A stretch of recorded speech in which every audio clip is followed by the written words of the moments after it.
A continuación, escuche el mensaje de la palabra de Dios en este su programa Declaración al Día.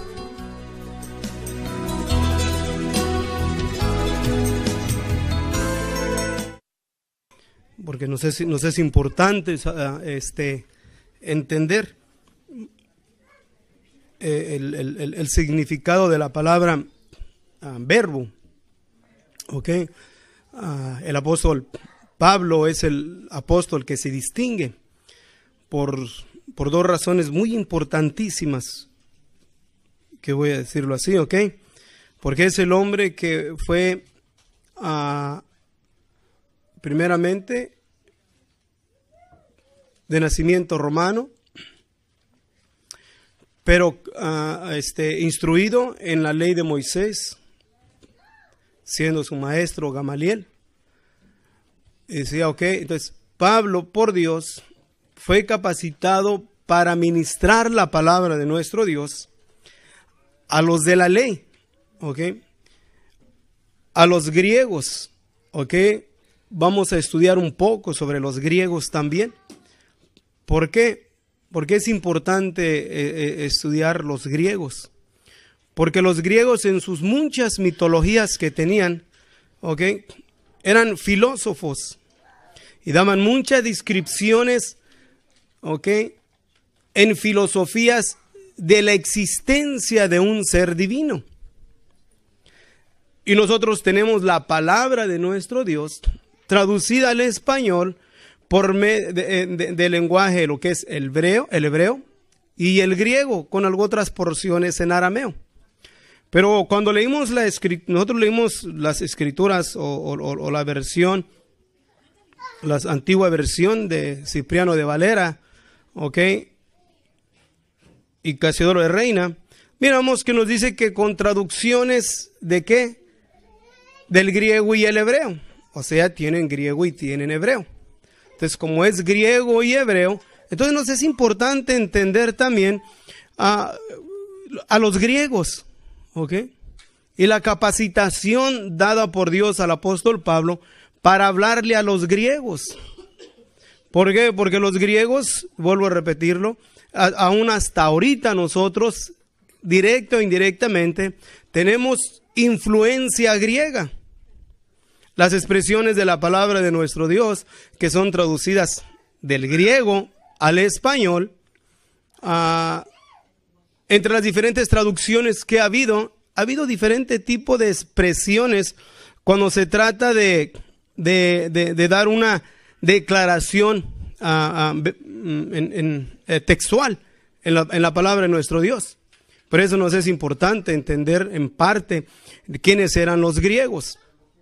Acuérdense, es algo que yo estoy bien consciente y se los voy a decir, que la mayoría de nosotros que estamos aquí no somos gente estudiada, ¿okay? No somos, y yo sé que hay palabras que es muy difícil que las entendamos, porque yo mismo hay palabras que leo y tengo que entrar al diccionario, y a una declaración de la misma palabra en el diccionario tengo que buscar 4 o 5 palabras diferentes para asimilarlas a mi lenguaje común, para poder adquirir un entendimiento más amplio, ¿verdad? Entonces mi mente está consciente de que les voy a hablar, ¿ok?, a mis hermanos, no con desprecio, pero que su nivel, ¿ok?, de entendimiento en cuestión, digamos, humano, es muy limitado.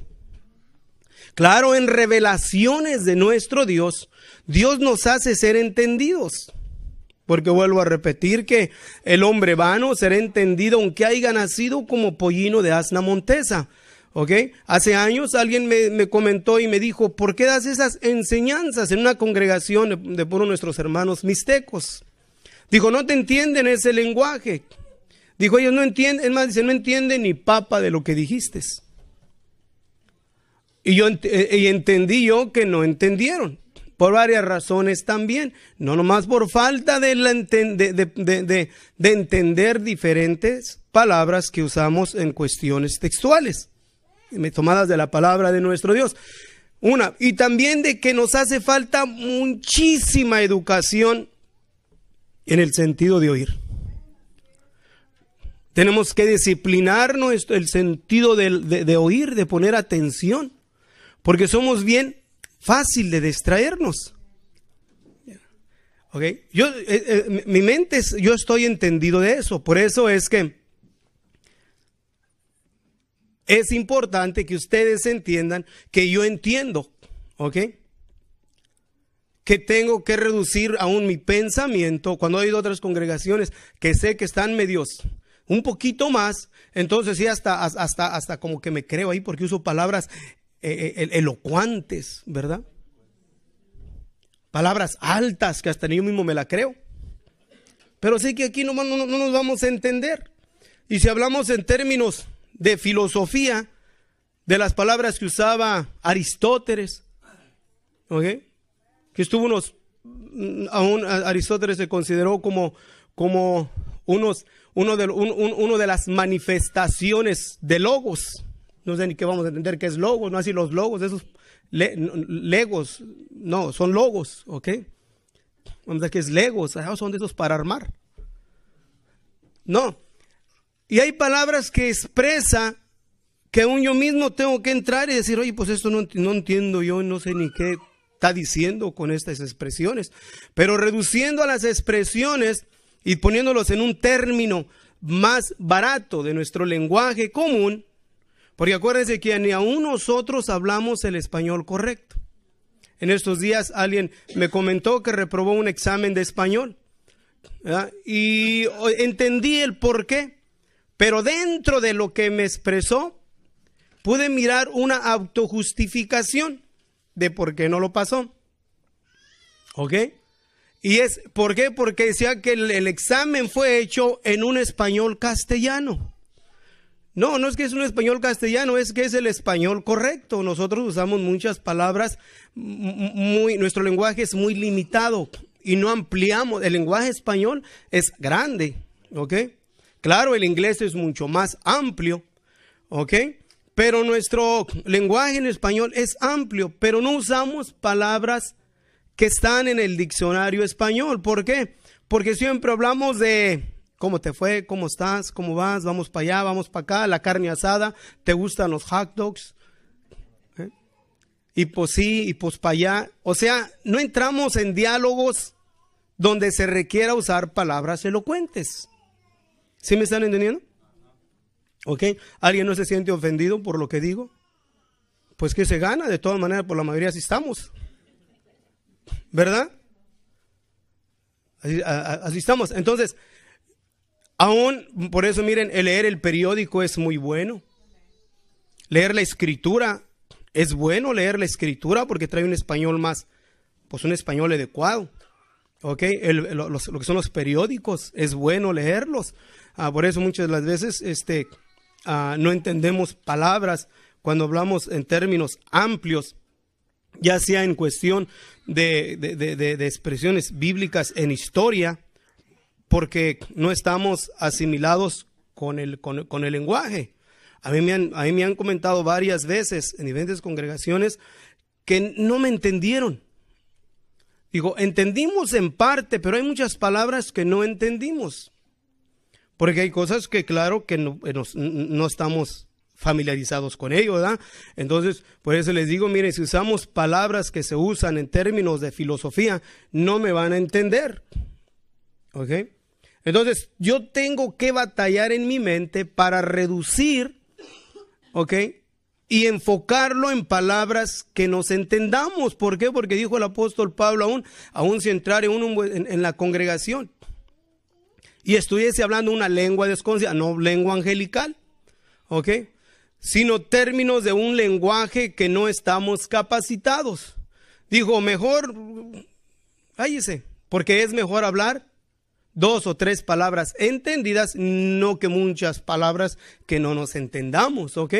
Entonces vamos a tratar de reducir, o voy a reducir mi mente bajo el entendido de que tengo que usar palabras que estamos nosotros acostumbrados, porque si no, pues no nos vamos a entender y solamente vamos a decir, pues, quién sabe dónde anda, ¿ok? Como miren, un término muy sencillo en la palabra de nuestro Dios. yo creo que la mayoría ya saben, pero ¿cuántos no saben qué quiere decir la palabra neófito? Adelante la mano los que no saben qué quiere decir neófito. Y estoy en la palabra de Dios. ¿Okay? Un neófito es un principiante. Eres un neófito. Eres un estudiante. O sea, entonces hay palabras que están en la misma escritura que no las vamos a entender, ¿verdad? Cuando usamos la palabra ciencia en términos bíblicos, ¿qué es lo que estamos diciendo? ¿Qué quiere decir la palabra? Miren, si les pregunto, ¿qué quiere decir la palabra ciencia?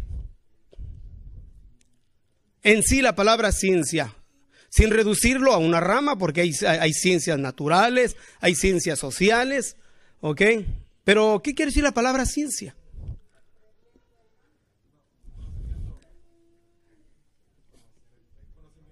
Saber, el acto de saber, la acción de saber. Dios le dijo, ok, ahora eso ya saben la ciencia del bien y del mal. El acto del conocimiento, de saber. Y cuando nosotros decimos, oímos la palabra de Dios, ciencia, o Pablo le dice a Timoteo de la ciencia, ¿de a qué se refiere? Ok, evita el acto de conocer las filosofías griegas, los epicúreos e históricos. ¿Por qué? Porque el acto de saber las filosofías griegas de nada aprovecha. ¿Por qué? Porque aún, ¿quién era Timoteo? ¿Ok? ¿Quién era Timoteo? Era mitad griego. Pero evita eso. ¿Ok? ¿Por qué? Porque aún las filosofías griegas eran fuertes aún en el tiempo del Señor.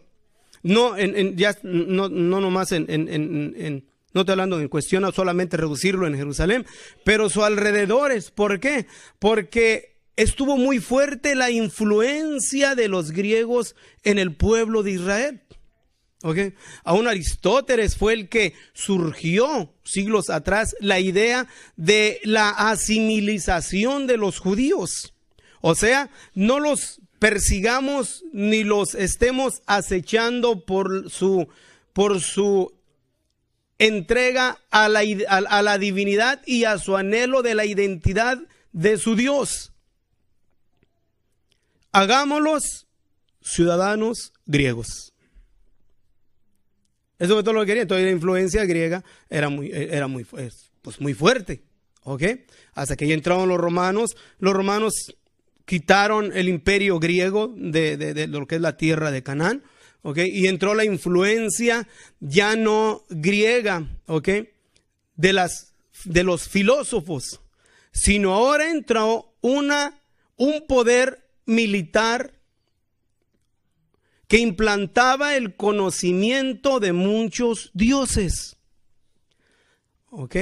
Al grado que aunque César era considerado para los romanos como un dios. Entonces ahora los judíos que tenían el conocimiento de la deidad que está en el corazón del Torah, ¿ok?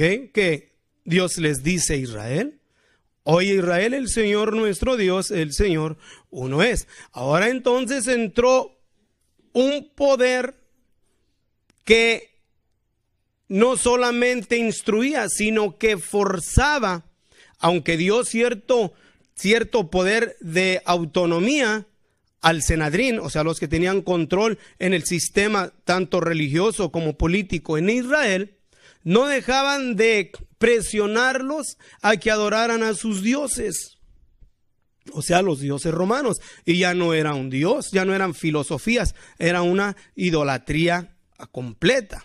Entonces ahora llega el apóstol Pablo, llamado por Dios, y hablarle a un pueblo que se había hecho no devoto a Dios, sino religioso.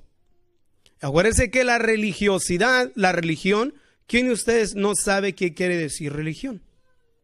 ¿Qué es religión? La religión es lo que accionas conforme a lo que sabes individualmente. Cada uno de nosotros tiene su propia religión y conforme a lo que cree, actúa. Y sus acciones demuestran lo que cree y se hace un religioso. Entonces, ¿qué era lo que hacían? Implantaban no lo que está en el Torah, ¿ok? Sino que expresaban el Torah, pero las acciones estaban contradictorias al Torah y lo llamaban que era el Torah, pero era una acción de su propia religión, ¿ok? De su propia religión. Por eso el Señor, cuando acusan al Señor y le dice, a ver, ustedes, les voy a hacer una pregunta, ¿es lícito sanar a alguien en día sábado? Porque el Señor había sanado a alguien de una mano seca que tenía el sábado. Y los judíos religiosos se enojaron. Y le dijeron, miren, hombre, no sean hipócritas, ¿cuál de ustedes si cae una de sus ovejas a un pozo, no la saque en día sábado? O la saca aunque día sea día sábado. Contimás este hombre, este hijo de Abraham, que había sido atado. Entonces es lícito hacer el bien ¿en qué? En día sábado. ¿Okay? Pero ya que Pablo ahora hablaba a los hebreos. ¿Okay? No de la deidad, acuérdense. Bien importante. ¿Okay? Pero sí contra el sistema religioso. Pero Pablo tuvo, cuando fue llamado por Dios, en su conocimiento del Torah, porque cuando era fariseo de fariseos cuanto a la ley, irreprensible, pero tenía que también, por Dios, la iluminación de entender de que aquel que expresó en Isaías capítulo 53, porque ciertamente tú eres Dios. Porque en ti está Dios, Dios que te encubres, Dios de Israel que salvas.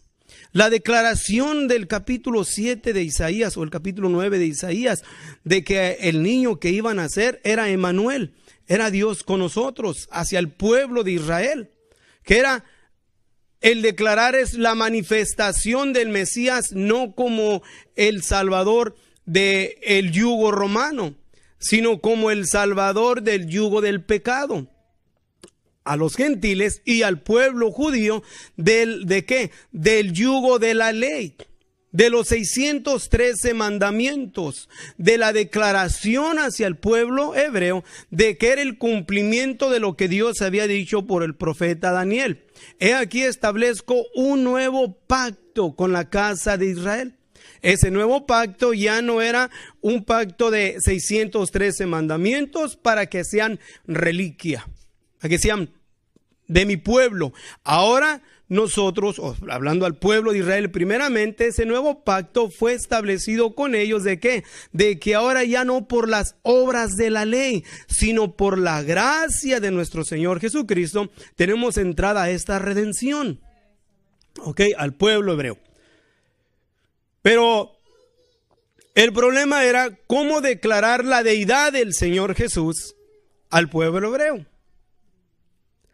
Pero también entre la influencia griega de cómo declarar, cuando habla en el libro de los Hechos a los epicúreos e históricos, cuando les habló de la deidad de nuestro Dios, todos lo oían. Solamente cuando hablaron de la esperanza de la resurrección, le dijeron, Pablo, te oiremos en otra ocasión. No quisieron oírlo cuando habló de la resurrección, pero a los griegos les habló de la deidad, del Dios no conocido. ¿Por qué? Porque los hebreos sabían, ¿ok? En sus filosofías, sabían que había un origen de toda existencia y lo describían con la palabra logos. Logos, ¿ok? ¿Qué quiere decir verbo? Acción. Y que logos era la identificación no solamente de la acción o del verbo de un individuo o de un Dios de las diferentes expresiones o conocidas dentro de los griegos, sino se le daba solamente a aquel que era el origen de todas las cosas. Y Pablo empieza hablándoles en términos de filósofos, a los epicúreos, a los históricos, cuando trajo al Areópago y les empezó a hablar del Dios no conocido. Del Dios no conocido, y aún les pregunta, aunque no está lejos de ustedes. ¿Por qué? Porque entendían que había un logos, un verbo. Un verbo. Ahora, a los gentiles, que estaban como los romanos y todos los demás, estaban saturados de paganismo. De la creencia de muchos dioses. Pablo tuvo que hablarles de qué, de que se apartasen de esas cosas sin sentido y que se volvieran al único y solo soberano Dios, al creador del universo. Pero entonces, hebreos, griegos, por eso Pablo dice que el evangelio es para, dice al judío primeramente, después al griego, pero luego también nos avienta ya a nosotros, a los bárbaros. A los bárbaros, estamos bárbaros. Estamos bárbaros. Ahora, Pablo es el que habla, ¿ok? Y el que se distingue de todos en la palabra de nuestro Dios, más en el Nuevo Testamento, para darnos una declaración amplia y completa de la deidad de nuestro Dios. En el Antiguo Testamento miramos la acción, o sea, en el capítulo 1 de Juan, lo leemos, que nos dice, en el principio era el verbo, y el verbo era con Dios, y el verbo era Dios. Si damos una descripción del verbo, decimos, en el principio era la acción, ¿ok? ¿Ok? En el principio era la palabra puesta en acción, ¿ok? Y la palabra puesta en acción era Dios mismo, ¿ok? Este era en el principio con Dios, o sea, la acción, la palabra, el verbo, la acción. Entonces, la palabra de Dios la miramos primeramente como testimonio audible dentro del paraíso, del jardín del Edén. Y lo que oímos que la voz de Dios se oyó, o la oyó Adán primeramente, después de haber pecado, la oyó Adán, la oyó Eva y la escuchó la serpiente para juicio. ¿La escuchó? Después miramos en la palabra de nuestro Dios que se volvió a oír la voz de Dios audible y siguió para juicio a Caín. Le declaró su pecado, su error y le imputó o le puso un juicio. Entonces ya miramos 4 veces en juicio la palabra de nuestro Dios audible. Pero luego después miramos en el transcurso del libro de Génesis que la palabra se volvió a escuchar, ya no para juicio, sino para redención. Y lo oyó un hombre pregonero de justicia llamado Noé. Y en la misericordia de Dios, Noé, que fue lo que, bueno, antes de Noé, claro, la palabra de Dios habla que habló muchas veces Dios en su palabra, ¿ok? Pero hablando con relación a los hombres, ¿ok? Porque Dios dijo, hagamos al hombre a nuestra imagen y semejanza. ¿Ok? También dijo, me arrepiento de haber hecho al hombre sobre la faz de la tierra. Expresiones que están en la palabra de Dios. Pero con relación a interactuar con su creación, lo vamos mirando. ¿Ok? Y no era pregonero de justicia. ¿Y qué fue lo que le dijo a Noé? Que hiciera el arca. Y después de que hizo el arca, miramos que la gente no escuchó. ¿Por qué no escuchó la gente? Porque aún en el tiempo de los antidiluvianos ya se habían levantado hombres en los cuales se distinguen que se asimilaban a sí mismos a la deidad de Dios. Entre ellos Nimrod. Baal. Que supuestamente Nimrod engendró en Semiramis.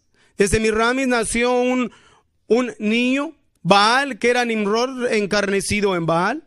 Y hasta el tiempo, miramos, de la caída de los reyes, Baal se distinguía como uno de los dioses prioritarios en el paganismo. En el paganismo. Entonces, el pueblo se desvió a la inmoralidad.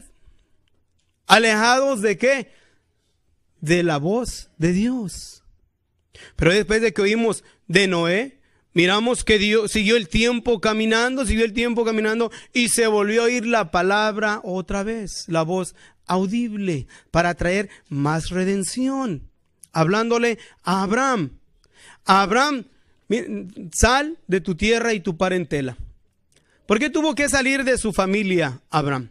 ¿Por qué? Porque la familia de Abraham, la familia de Nacor, en Ur de los Caldeos, estaban saturados de paganismo,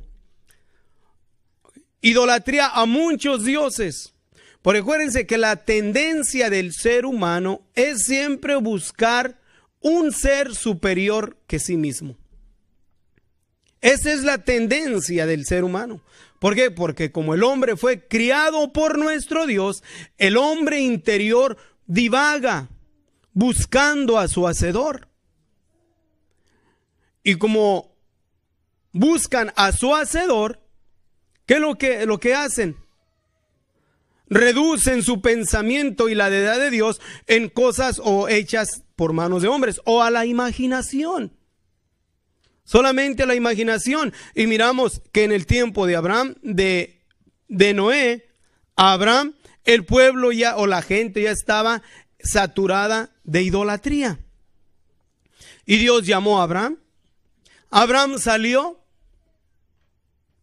pasó a Abraham, se relacionó con Abraham, y Abraham lo hizo el padre no solamente de la nación de Israel, sino el padre de la fe. ¿Por qué? Porque Abraham accionó y a través de Abraham formó un pueblo. A Isaac no oyó la voz de Dios.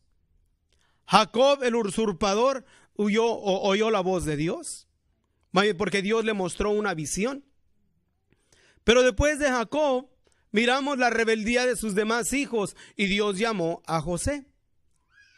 Y después de la influencia positiva de José en Egipto y a sus hermanos, prosiguieron bajo la esperanza de libertador, de que Dios les iba a mandar un libertador, hasta que se volvió a oír otra vez la voz de Dios, que le habló, o sea, la palabra, el verbo, la voz que le habló a Moisés por medio de una zarza ardiendo. ¿Ok? Y los mandó otra vez de regreso a la tierra de Egipto para que les diese libertad al pueblo. Entonces el pueblo salió y lo sacó Dios con mano dura. Y sacándolos Dios con mano dura, podemos mirar que el pueblo no dilató en que cayó a la influencia de la que estaban acostumbrados. La influencia de las actitudes y comportamientos de aquellos que adoraban otro Dios. Moisés subió Dios lo usó, los libertó, los llevó a la montaña. Dios iba a hablar con él. Él les iba a dar lo que conocemos, los 10 mandamientos. Pero cuando Moisés se tardaba, el corazón del pueblo divagó y desestimó la divinidad de Dios. ¿Y qué hizo? La subajó a semejanza de un becerro. Increíble, ¿verdad? Haber visto las grandezas de Dios, que el mar se dividió. Pero digo uno, mire el pueblo qué duro es. Miren, nosotros estamos peores. Porque el que le habló a Moisés en el monte es el que ahora nosotros nos ha hablado en el monte de la calavera. En el monte de la calavera nos habló el Señor. ¿Ok? Pero decía, miren, oyó la voz. El pueblo volvió a caer otra vez en la idolatría, buscando en su mente, en su imaginación, a su Creador. Y cuando el corazón del pueblo no es dirigido o no tenemos nosotros el cuidado de canalizar nuestro pensamiento y nuestro corazón en Dios, facilito nos desviamos a formar nuestro propio y personal Dios. Y reducimos la deidad de Dios solamente a nuestro pensamiento, a lo que yo pienso y yo creo. Y desestimamos la declaración del único y solo soberano Dios en toda la palabra de nuestro Dios. Toda la palabra de nuestro Dios. Pero miren, después que habló con Moisés, siguió Dios tratando con el pueblo se siguió rebelando. Somos duros. Somos duros. Si no buscamos la unción de Dios en nuestras vidas, que su Espíritu Santo more en nuestra mente, en nuestro corazón, nosotros nos hacemos duros, como piedras. Por eso es importante ante todo buscar la unción de Dios, más que el conocimiento de la palabra. Porque entramos al conocimiento y todo lo que puede ser es conocimiento. Y es bueno el conocimiento, pero el conocimiento sin la unción de Dios es vana. Por eso dijo Pablo, si entendiésemos todos los misterios, si tuviésemos aún la fe, todo tuviésemos, pero no está la unción de Dios, la caridad de Dios, el amor de Dios en nosotros, somos puro ruido. Por eso ante todo hay que buscar la unción de Dios en nuestras vidas, la guianza y la dirección de nuestro Dios. ¿Por qué? Porque el pueblo miró y adquirió conocimiento de las grandezas, de la terribilidad de Dios aquí, pero nunca en su corazón. ¿Y qué fue lo que hicieron? En cuanto Moisés se tardó, hicieron su becerro. Pero lo siguieron caminando todavía. Siguieron caminando. ¿Ok? Y llegó el tiempo en que Dios, ¿ok?, quiso meterlos a la tierra prometida. Y la terquedad y la necedad del pueblo provocaron a ira a Moisés. ¿Ok? Por la actitud y la rebelión del pueblo, Moisés fue provocado a ira y le pegó a la roca. Y Moisés no tuvo el privilegio de entrar a la tierra prometida. Entró Josué. Pero aún miren, viendo la grandeza y la terribilidad de Dios, aún experimentaron la terribilidad de Dios en el monte Sinaí, que temblaba el monte. Oyeron el sonido de bocina y tuvieron miedo. Y le pidieron que mejor a Moisés que hablara por ellos, porque ellos reconocieron que si ellos hablaban con Dios, iban a morir. Entonces miraron la terribilidad y la grandeza de Dios. Pero cuando llegaron a la frontera para entrar a la tierra de Canaán, ahora ellos tenían que tomar una acción de fe. No esperar en la terribilidad de Dios que azotar a aquellas gentes como azotó a los egipcios. Ahora Dios los había preparado por Moisés. ¿Okay? Iban a entrar a conquistar. Conquistar es tomar a fuerza, usar guerra. Pero cuando volvieron los 12 espías, 10 fueron negativos. Y el pueblo muy fácil oyó la voz de los negativos. Y se cegaron por completo y no miraron las grandezas de la terribilidad de Dios en el pasado. Por eso miren, si Dios, mi Dios, tu Dios, ha hecho muchos milagros con nosotros. Conmigo ha hecho muchos milagros. Y cuando se presentan situaciones en mi vida, pienso en los milagros del alto Dios. ¿Qué hace con nosotros? ¿Para qué? Para lo que al presente no nos consuma y no nos ciegue al grado de llegar a creer y pensar de que Dios no es capaz y suficiente o no quiere para ayudarnos a salir adelante en medio de nuestros nuevos retos. Nuevos retos, tener la mente despejada para mirar los múltiples milagros de Dios en el pasado, en nuestra vida, porque en mí ha hecho muchos milagros Dios. Muchos Dios. ¿Y qué hizo el pueblo? Se olvidaron del Señor nuestro Dios y sus terribilidades en Egipto, en el monte Sinaí, y se olvidaron de la nube que los cubría, se olvidaron de la columna de fuego, se olvidaron de los milagros de Dios y se enfocaron en el problema y desestimaron la terribilidad de Dios por gigantes, por hombres diestros para la guerra. ¿Y qué hicieron? Aún quisieron apedrear al caudillo.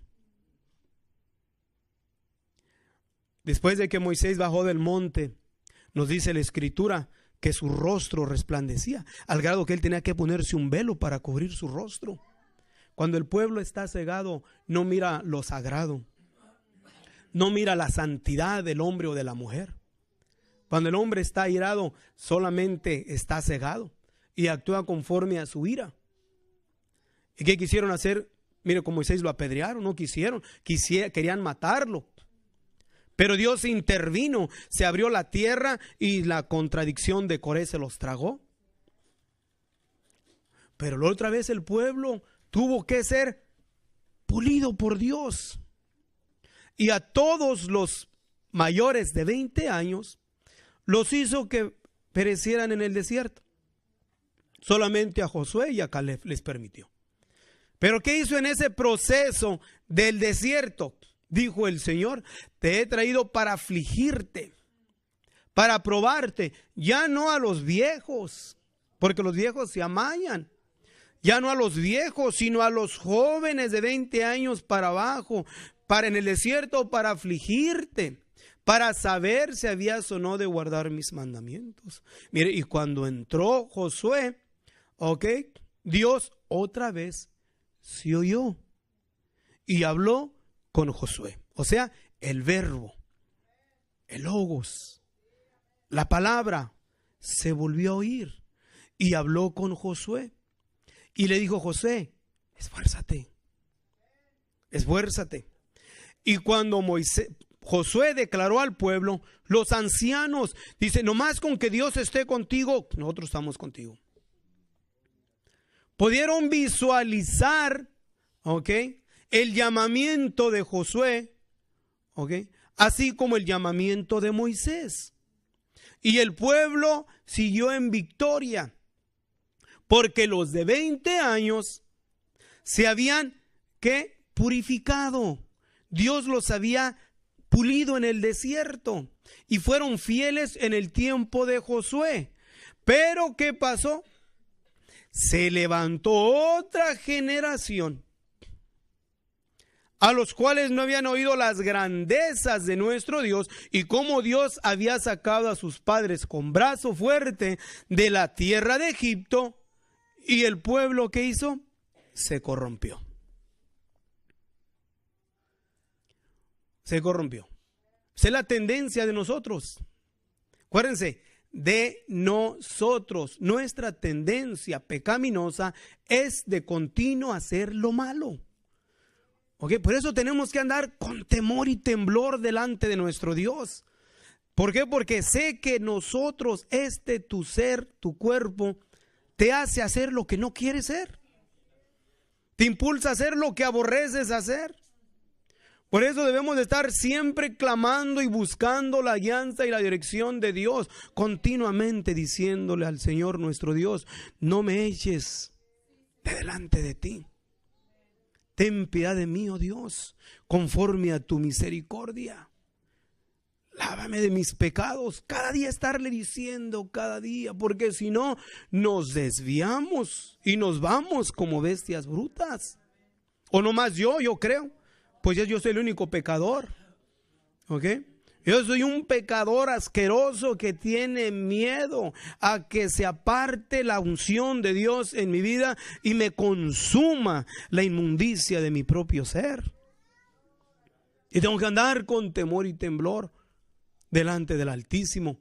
Y así cada rato metemos las patas. Ahora imagínense, digo, Señor, si no me importara, oíme, ¿cómo estuviésemos? Pero miren, llegó el pueblo caminando. Y luego Dios volvió a hablar. Y ya le habló a un niño, a Samuel. Y le habló a Samuel y a Samuel le dio declaraciones de los sucesos que iba a acontecer en el pueblo de Israel, empezando con Samuel y sus hijos. O más bien, disculpen, con Elí, el sacerdote y sus hijos. Y otra vez juicio. Dios habló y advirtió muchas veces de juicios. El verbo, la palabra, el logos, audible entre el pueblo. Pero el pueblo, somos duros. Pero entonces Dios, ¿qué hizo? Instituyó sacerdotes. Y después de los sacerdotes, entre el pueblo de Israel, puso también jueces. Para que estuviese hablando al pueblo. Y miramos hombres que se distinguen por sus acciones.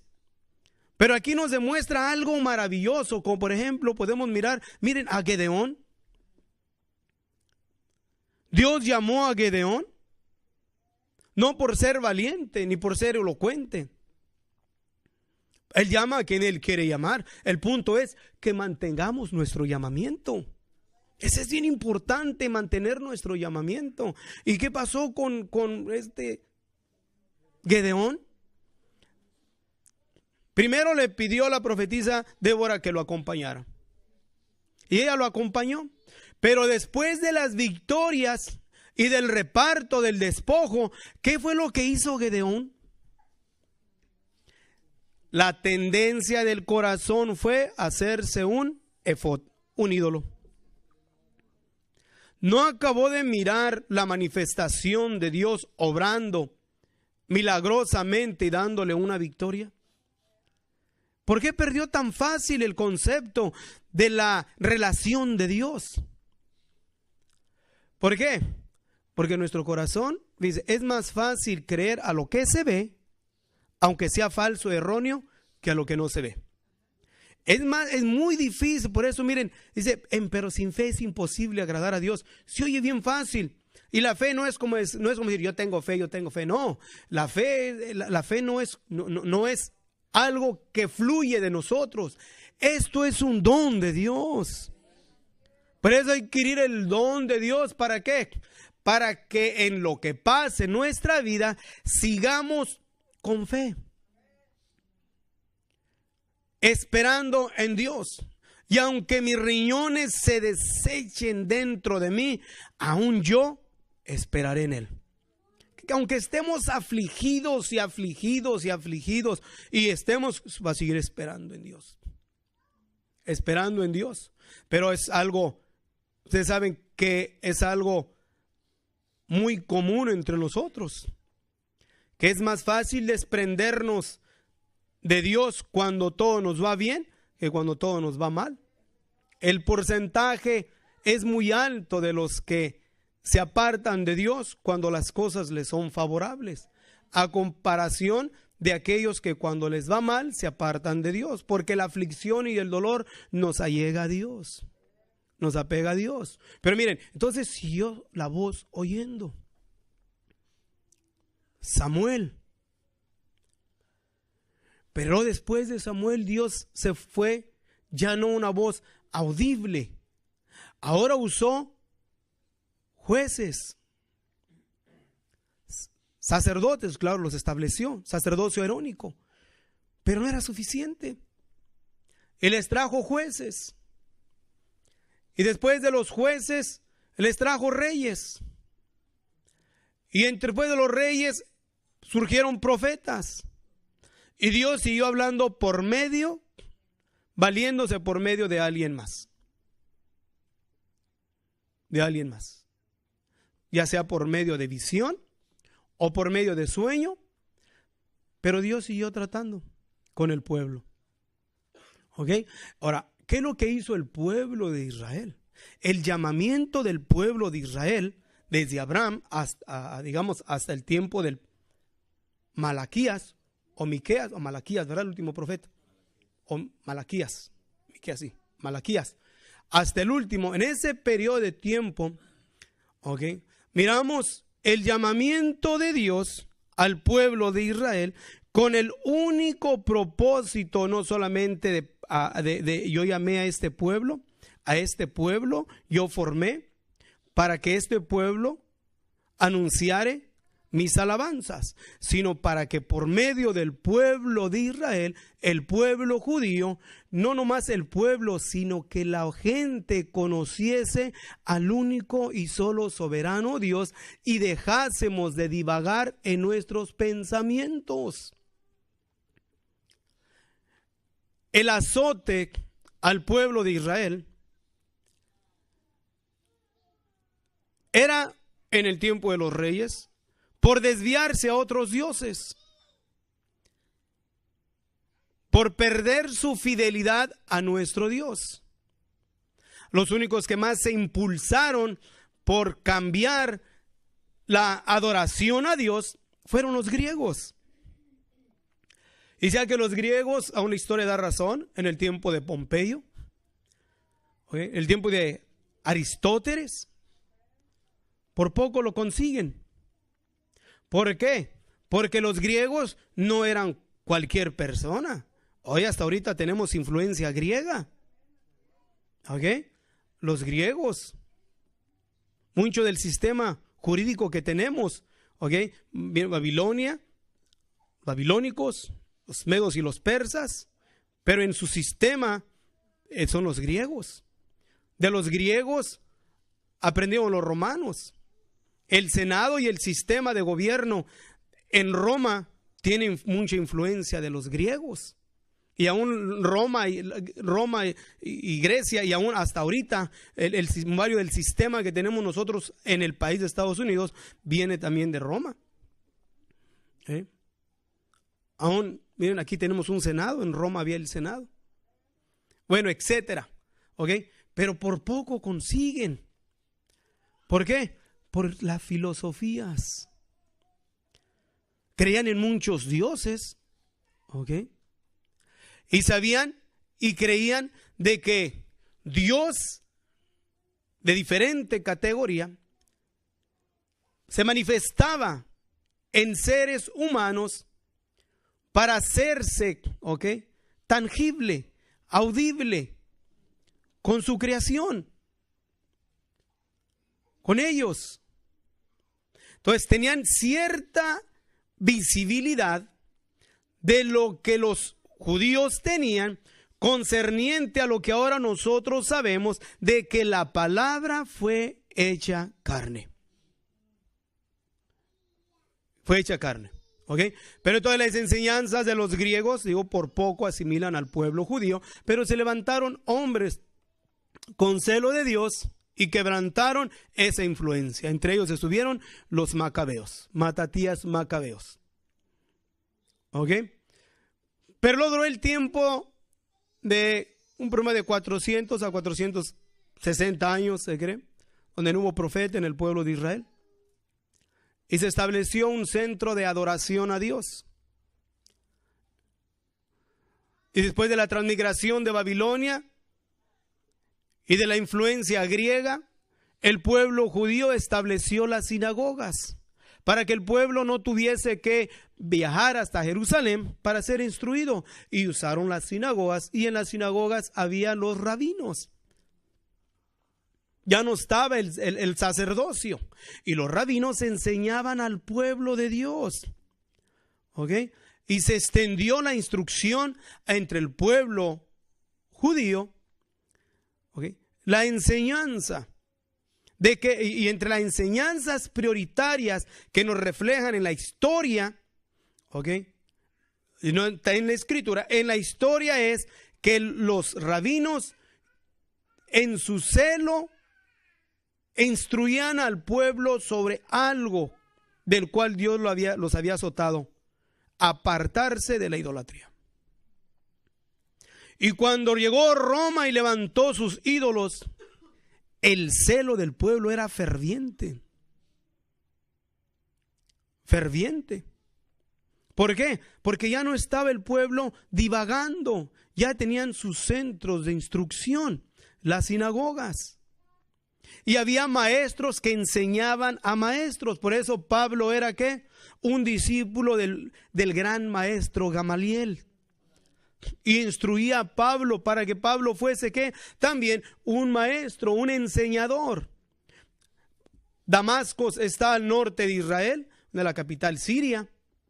Y sin embargo Pablo iba hasta Damasco. ¿Por qué? Porque allá en Damasco había una sinagoga donde se enseñaba el Torah. O sea, los primeros 5 libros de la Biblia. Y algunos libros de los que le llaman de los profetas. Pero miren, entonces no había. Y entre los últimos profetas que tenemos, decíamos, es el libro de Malaquías. Pero entonces en ese periodo de tiempo hubo varios sucesos en el pueblo de Israel. Decíamos, estuvieron los griegos.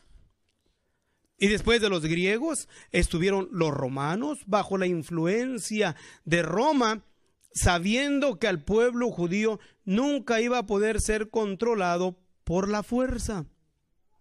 ¿Y qué es lo que hizo Roma? Les dio un judío llamado Herodes el Grande, que era mitad judío.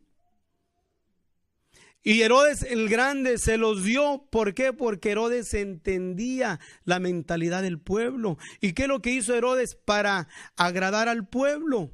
Engrandeció el templo y lo embelleció. Se los echó a la bolsa. Y hubo tranquilidad. Pero murió Herodes el Grande. Murió.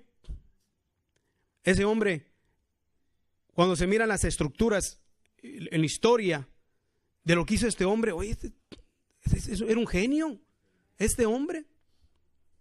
La manera en la cual diseñó e estructuró Masada, Cesarea, la ciudad de Cesarea. Hay cosas que miramos, oye, son maravillas de una mente que estaba mucho más alta que nuestro promedio. Tremendo. Pero se ganó al pueblo judío. Pero ahí estuvo el celo del pueblo judío. Murió Herodes el Grande. Quedó su hijo Herodes. Herodes el Grande fue el que mandó a matar a los niños en Betlehem. Pero su hijo estaba bien destrampado.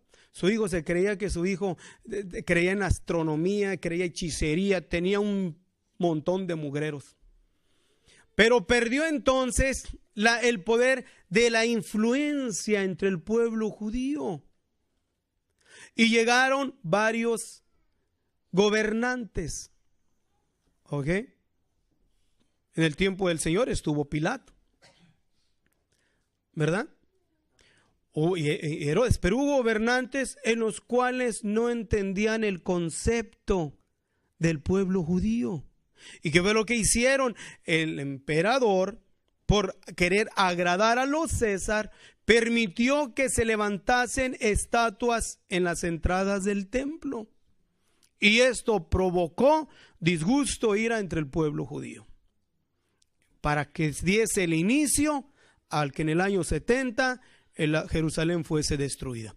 Pero entonces, ¿qué es lo que miramos nosotros? Que la palabra de Dios, siendo audible en el transcurso de la historia, miramos ahora que Juan nos declara en el capítulo 1, ¿ok?, de que la palabra, el verbo, versículo 14, la palabra fue hecho carne.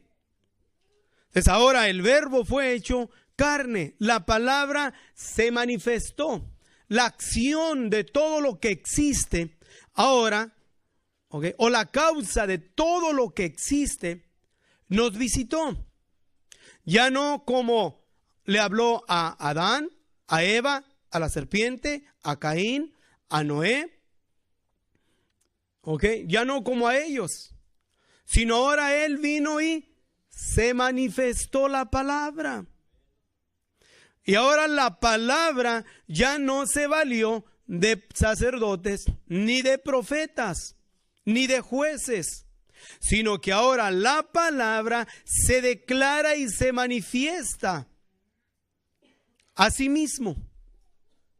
¿Para qué? Para que ahora nosotros, especialmente los gentiles, nos apartemos de las cosas que no tienen sentido. Pero más primeramente que a nosotros, al pueblo judío. ¿Para qué? Para que en ellos ahora y aquí establezco un nuevo pacto sobre la casa de Israel. Ese nuevo pacto es que ahora ya no iban a tener su relación con Dios ni agradar a Dios a través de los 613 mandamientos, sino bajo un mandamiento nuevo que el Señor les dio: que se amasen los unos a los otros. Es un nuevo mandamiento. A que se llevase a cabo el efecto de lo que es el Torah. ¿Cuál era? No solamente guardar los mandamientos, sino el amar a Dios sobre todas las cosas y a tu prójimo como a ti mismo. Es el nuevo pacto. Ahora, para poder hacerlo, no se requería de intelecto humano. El aprender la ley, llevar a cabo el cumplimiento de la ley, ya no se requería intelecto humano, sino ahora dice el Señor que Él escribirá sus leyes en nuestros corazones. Y ya no habrá necesidad de que le diga el hermano, enséñame. Porque ahora cada uno conocerá a Dios. ¿Cómo? A través de la unción de Dios en nosotros. Porque ahora Él quiere relacionarse con nosotros en lo particular, en lo individual. Pues es que ahora en nosotros nadie es exceso de los juicios de Dios. ¿Por qué? Porque ahora Dios se nos manifiesta y se nos declara a cada uno en lo particular. Ahora, decíamos que para amar a Dios sobre todas las cosas, de nosotros mismos, imposible. Tu capacidad en tu intelecto no es suficiente para desarrollar amor a Dios, ni siquiera un mínimo %. ¿Por qué? Porque tu corazón y el mío, tu mente y la mía, continuamente son agredidas por influencias de hombres que nos rodean y de espíritus que están en el aire, que se oponen continuamente a todo lo que es de Dios o se adora. Y son más fuertes que nosotros. Y de nosotros mismos no podemos. Entonces, ¿qué es lo que hacemos? Entonces, hacemos el dejarnos guiar por la promesa de Dios. Dios nos dice, ¿ok?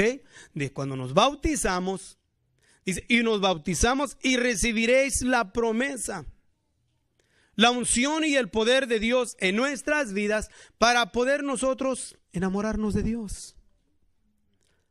Enamorarnos de Dios. Y tenerle compasión al prójimo. Si no está la unción de Dios, es imposible. No se puede, es imposible. ¿Okay? Hay gente que tiene buenos comportamientos y buenas acciones relacionadas con el prójimo. Pero en el concepto de amar a Dios, no es algo que dice uno, no, pues es fácil hacerlo. No es fácil. No es fácil amar a Dios. ¿Por qué? Porque miramos la historia. Miren, miramos la historia de los hombres en los cuales se enamoraron de Dios. A un 100%, al grado de que se desestimaron a sí mismos. Se despojaron completamente de sí mismos y de lo que tenían. Pedro fue casado, su esposa, sus hijos. ¿Qué fue lo que hizo? Dejó todo por seguir al maestro. Juan, hombre joven, Yo creo que con ilusiones y deseos tal vez de casarse, mantener una familia, como cualquiera lo puede hacer. Bien, mire, vamos a leer Isaías capítulo 52. Vamos a leer desde el 52, versículo 5 y versículo 6. Sí. Y ahora que a mí aquí dice el Señor, ya que mi pueblo se ha llevado sin por qué, y los que en él se enseñorean, lo hacen aullar, dice el Señor, y continuamente es blasfemado mi nombre todo el día. ¿Ok? Por tanto, mi pueblo sabrá mi nombre. Por esta causa, en aquel día, porque yo mismo que hablo, he aquí estaré presente. O sea, nuestro Dios decía que el que siempre ha hablado y habló en diferentes tiempos y en diferentes ocasiones a su pueblo, nos advierte y nos dice que el mismo que ha seguido hablando y ha estado hablando, llegará el tiempo en que nos visitará. Y miramos nosotros que en el principio era la palabra, o sea, era el verbo. Y el verbo era con Dios y el verbo era Dios. Y en el versículo 14 nos dice, y aquel verbo fue hecho carne y habitó entre nosotros. Decíamos que verbo es la que es la palabra hecha acción. Y el que habló muchas veces y en diferentes tiempos, ¿ok?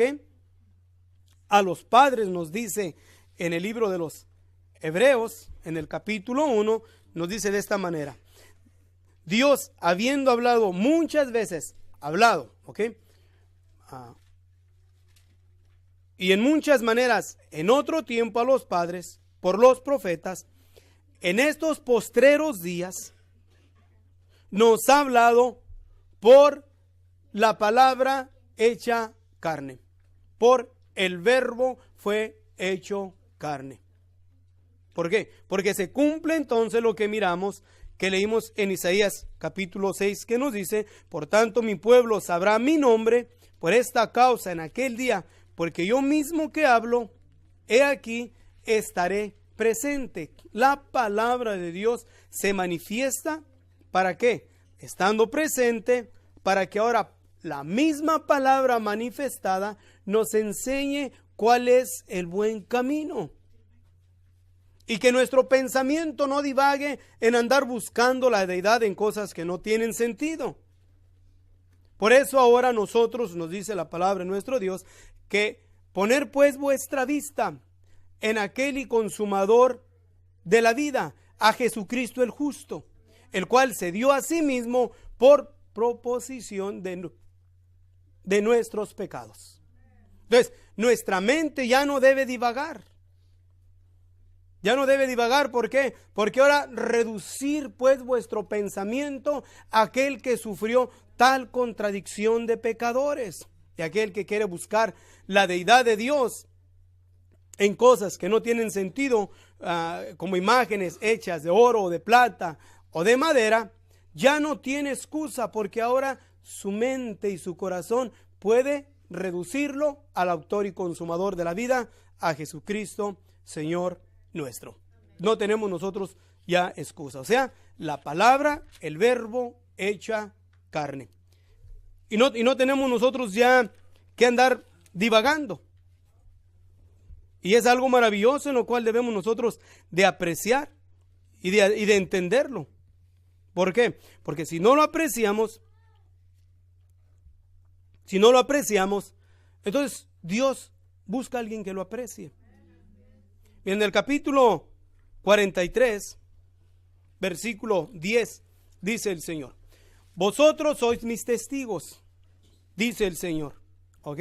Vosotros sois mis testigos y mi siervo que yo escogí, ¿ok? Y mi siervo que yo escogí, para que me conozcáis y creáis y entendáis que yo mismo soy. ¿Ok? Yo mismo soy. Él es el mismo. Si Él es el mismo, aquí se refiere que Él es el mismo siervo. Antes de mí no fue formado Dios, ni lo será después de mí. Entonces, el siervo que Él escogió es Él mismo. Por eso también en Filipenses, cuando leemos la palabra de nuestro Dios, ¿ok? Nos dice de esta manera.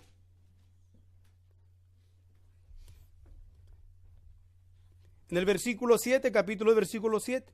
Sin embargo, se anonadó a sí mismo, tomando forma de siervo, hecho semejante a los hombres. ¿Quién?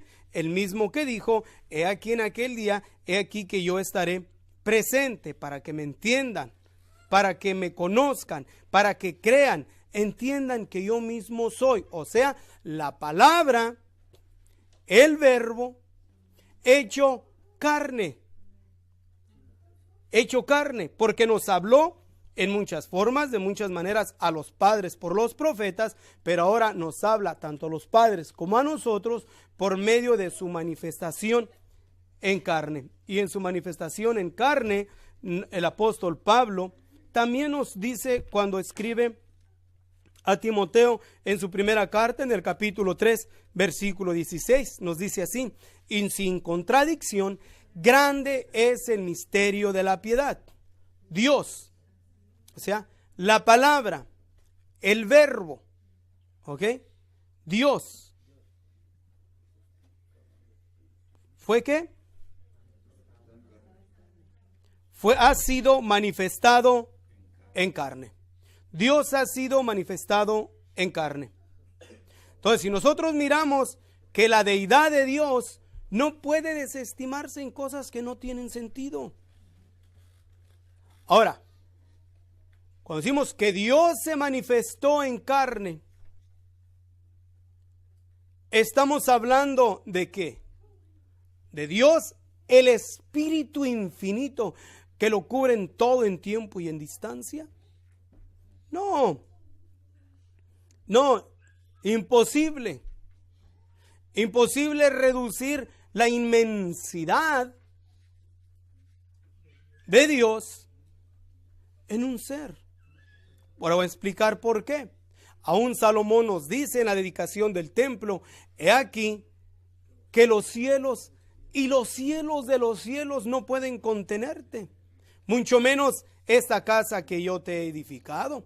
Pero sí, lo que miramos en su manifestación en carne fue el aspecto visible del Espíritu infinito, que no se ve. ¿Okay?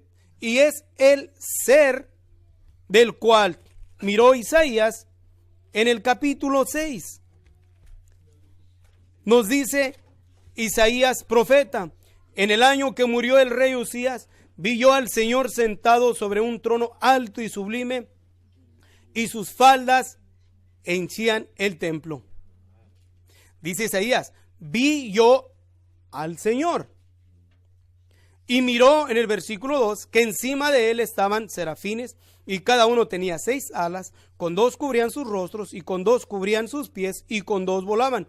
Y el uno al otro daba voces diciendo: Santo, Santo, Santo. Ahí le leemos: Jehová de los ejércitos, o el Señor de los ejércitos.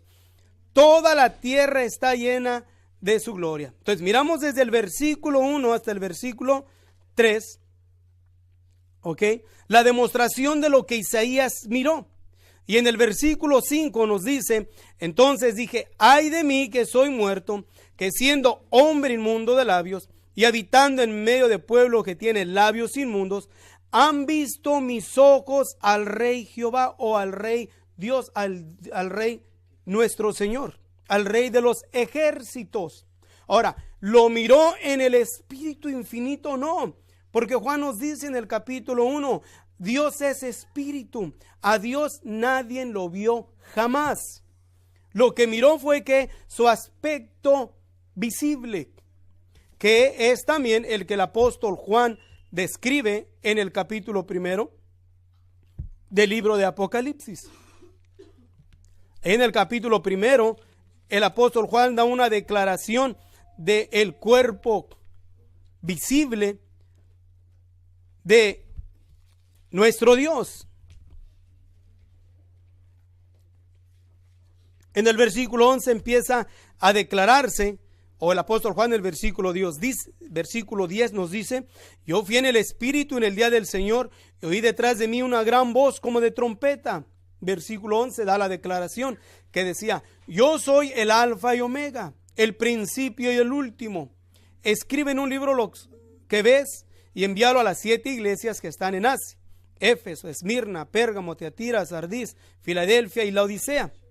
Dice: y me volví a ver la voz que hablaba conmigo, y vuelto vi 7 candeleros de oro, y en medio de los 7 candeleros uno semejante al Hijo del Hombre, ¿ok?, vestido de una ropa que llegaba hasta los pies y ceñido por los pechos con una cinta de oro, y su cabeza y sus cabellos eran blancos como la lana blanca, como la nieve, y sus ojos como llamas de fuego, y sus pies semejantes a latón fino ardiente como en un horno, y su voz como el ruido de muchas aguas. Y tenía en su diestra 7 estrellas, y de su boca salía una espada aguda de 2 filos, y su rostro era como el sol cuando resplandece en su fuerza.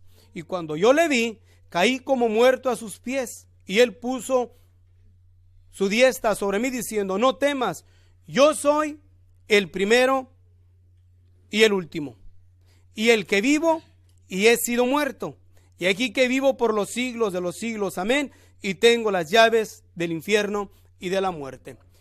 Miramos la descripción del versículo 17 y 18 y del versículo 11, que nos da la declaración de el Señor Jesús, pero ya no en su cuerpo humanado, que vistió de humanidad, porque Pablo nos dice que el que antes conocimos, ya no lo conocemos según la carne, sino ahora en su cuerpo de gloria, que su cuerpo de gloria fue a la que al su tiempo vino y manifestó en carne. Cuando leemos en los Colosenses, leemos esta expresión que nos dice concerniente al cuerpo del Señor Jesús. En el capítulo 1 del versículo 12 nos dice: dando gracias al Padre que nos hizo aptos para participar de la suerte de los santos en luz, que nos ha librado de las potestades de las tinieblas y trasladado al reino de su amado Hijo, en el cual tenemos redención por su sangre, la remisión de pecados. O sea, el Hijo. Y el Hijo nos dice: en el cual tenemos redención por su sangre, la remisión de pecados. En el versículo 15, el cual es la imagen del Dios invisible, el primogénito de toda criatura. Y luego ya nos habla de que por medio de él crió todas las cosas. Y en Génesis capítulo 1 nos dice que en el principio crió Dios los cielos y la tierra. Entonces podemos mirar que a través de la palabra de Dios, la acción, el verbo, la palabra hecha acción, a su tiempo vino y se manifestó en carne. El apóstol, o más bien Mateo, nos habla sobre, en el capítulo 17, versículo 1 en adelante, nos dice así: y después de 6 días, Jesús toma a Pedro y a Jacobo y a Juan su hermano, y los lleva aparte a un alto monte, y se transfiguró delante de ellos, y resplandeció su rostro como el sol, y sus vestidos fueron blancos como la luz. Ahora, ¿quién fue el que se transfiguró? El Señor Jesús. ¿Qué fue? Que quitó su velo de carne para mirar a aquel que miró Isaías en el capítulo 6 y miró Juan en el capítulo 1, que fue el que a su tiempo vino y nos dice, ¿ok? Porque ciertamente en ti está Dios, porque tú eres Dios que te encubres, Dios de Israel que salvas. Nuestro Señor Jesús. La palabra, el verbo, el logos, la esencia de todo lo que existe, vino y se manifestó en carne. Y vimos su gloria, gloria como la del unigénito del Padre, lleno de ¿qué? De gracia y de verdad. Amén.